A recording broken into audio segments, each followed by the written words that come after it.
নমস্কার, প্রান্তিক গাইডে সবাইকে শুভেচ্ছা অভিনন্দন।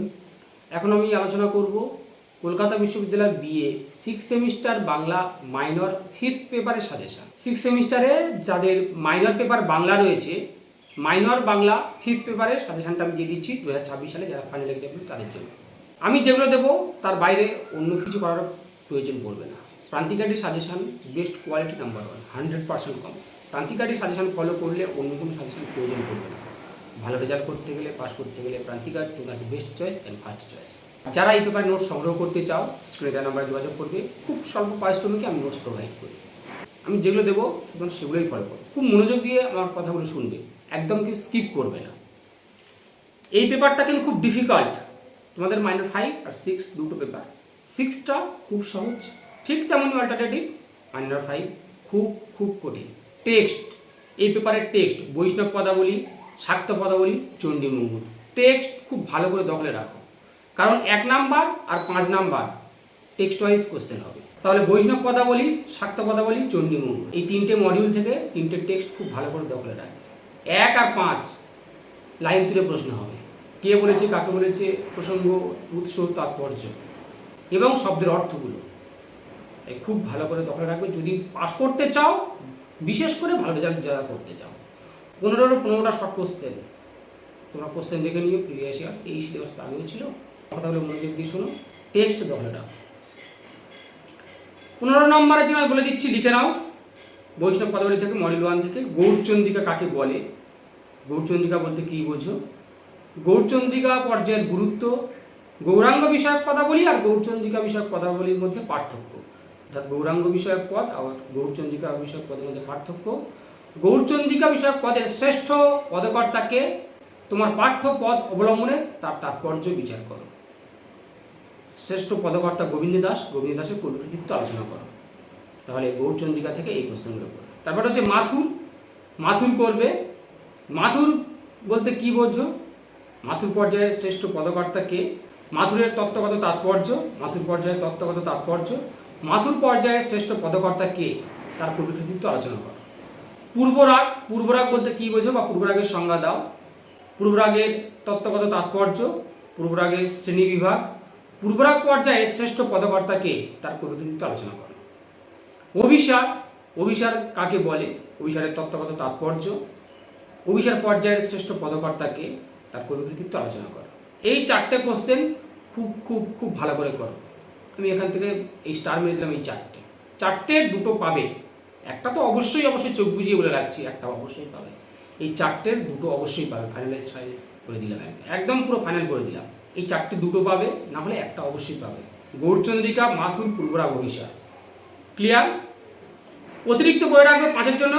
পঞ্চরস বলতে কি বোঝো? শান্ত, দাস্য, সখ্য, বাৎসল্য, মধুর, সেগুলো আলোচনা করতে হবে।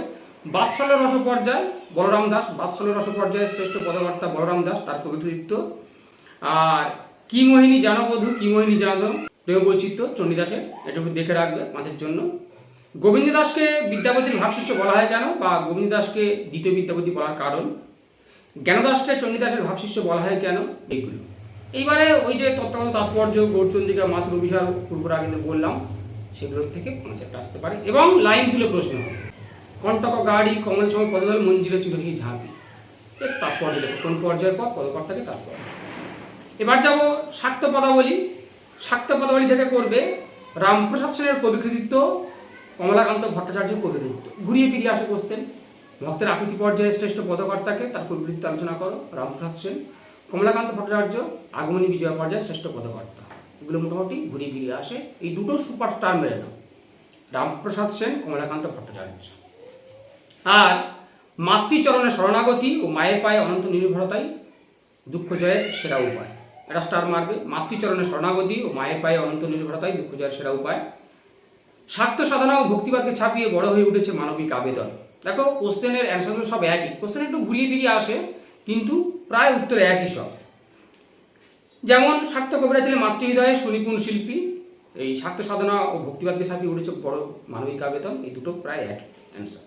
এই দুটো ভক্তের আকুতি পর্যায়ের পদে তৎকালীন সমাজ জীবনের যে চিত্র ফুটে উঠেছে তা আলোচনা করো। ভক্তের আকুতি পর্যায়ে যে সমাজ জীবনের ছবি পাওয়া যায় শাক্ত কবিরা ছিলেন মাতৃহৃদয় সুনিপুণ শিল্পী, এটাও করছো। স্বাস্থ্য সাধনা ভক্তি পরবর্তী মানবিক আবেদন, এটাও করবে। ব্যাস এই কটা করে দেবে। আর একটা এক্সট্রা করবে, ভক্তের আকুতি পর্যায়ে যুগ জীবনের দুঃখ নৈরাশ্য, এটা করবে। আর শাক্তপদাবলীর আগমনী বিজয়া পদে বাঙালির ঘরের কথা উপস্থাপিত হয়েছে, একটু দেখে রাখবে। এই দুটো একটু দেখে রাখবে, আর বাদ বাকি এই কটা করবে। বিশেষ করে সুপারস্টার মেরে রাখো, রামপ্রসাদ কমলাকান্ত, তারপরে অল্প স্টার মারবে যে কটা বললাম, তারপর দেখে রাখবে, প্যাটার্নটা দেখে নেবে। চণ্ডীমঙ্গল, এটা কিন্তু একটা বড় কাব্য, টেক্সট ভালো করে পড়বে। কারেন্ট নেই, লাইটটা একটু কম হতে পারে। চণ্ডীমঙ্গল কাব্যের কবি মুকুন্দ চক্রবর্তী দুঃখ বর্ণনার কবি, কিন্তু দুঃখবাদী কবি নয়, আলোচনা করো। মুকুন্দ চক্রবর্তী দুঃখ বর্ণনার কবি, কিন্তু দুঃখবাদী কবি নয়, আলোচনা করো। এই যুগে জন্মগ্রহণ করলে তিনি কবি না হইয়া ঔপন্যাসিক হইতেন। মুকুন্দ চক্রবর্তী সম্পর্কে এই অভিমত কতদূর গ্রহণযোগ্য বা সত্য তা আলোচনা করো। এই যুগে জন্মগ্রহণ করিলে তিনি কবি না হইয়া ঔপন্যাসিক হইতেন। চণ্ডীমঙ্গল কাব্যের হাস্যরস, গ্রন্থ উৎপত্তির কারণ অংশে সমাজ বাস্তবতার ছবি কতটা ফুটে উঠেছে তা আলোচনা করো। চণ্ডীমঙ্গল কাব্যে গ্রন্থ উৎপত্তির কারণ অংশে সমাজ বাস্তবতার ছবি কতটা ফুটে উঠেছে তা আলোচনা করো। কালকেতু চরিত্র, ফুল্লরা চরিত্র, ভানুদত্ত, এই কটা হচ্ছে পুনরুজ্জীবন। মুরারিশীল আর ভানুদত্ত অনেক সময় একসঙ্গে আসে, আলাদা করে পাঁচেও আসে। এইবারে এইগুলোর মধ্যে আবার পাঁচেও আসবে, আবার এই কাব্য থেকে, টেক্সট থেকে 5 লাইন ফেলে দেবে। তোমরা এখান থেকে সুপারস্টার মেরে নেবে। কালকেতু চরিত্র, ফুল্লরা চরিত্র, ভানুদত্ত, 3টে সুপারস্টার মানে। বিশেষ করে কালকেতু ফুল্লরা, দুটো আবার একসঙ্গে আসে। কালকেতু ফুল্লরা সুপার করো, তারপরে ভানুদত্ত। আর দুঃখ বর্ণনার কবি, কিন্তু দুঃখবাদী কবি নহেন। আর সমাজ বাস্তবতা, গ্রন্থোৎপত্তির কারণ অংশ সমাজ বাস্তবতা বা সমাজচিত্র বা সমাজ বাস্তবতা, এটা দুটো প্রায় অল্টারনেটিভ, একই প্রায়, একটু 19-20, কিন্তু একটাই নোটস মুখস্থ করা হয়ে যাবে। এই দিয়ে দিলাম তাহলে মাইনর 5 পেপারের সাজেশান। যেমন ভাই বললাম, খুব মনোযোগ দিয়ে ফলো করবে, শুনবে। আর যারা নোটস সংগ্রহ করতে চাও, স্ক্রিনে দেওয়ার নাম্বারে যোগাযোগ করবে, সমস্ত কিছু হেল্পে যাবে। প্রান্তিক গাইড তোমাদের সেবায় রয়েছে, পাশে রয়েছে। -6টাও দিয়ে দেবো, চ্যানেলের সঙ্গে থাকো, চিন্তা নেই।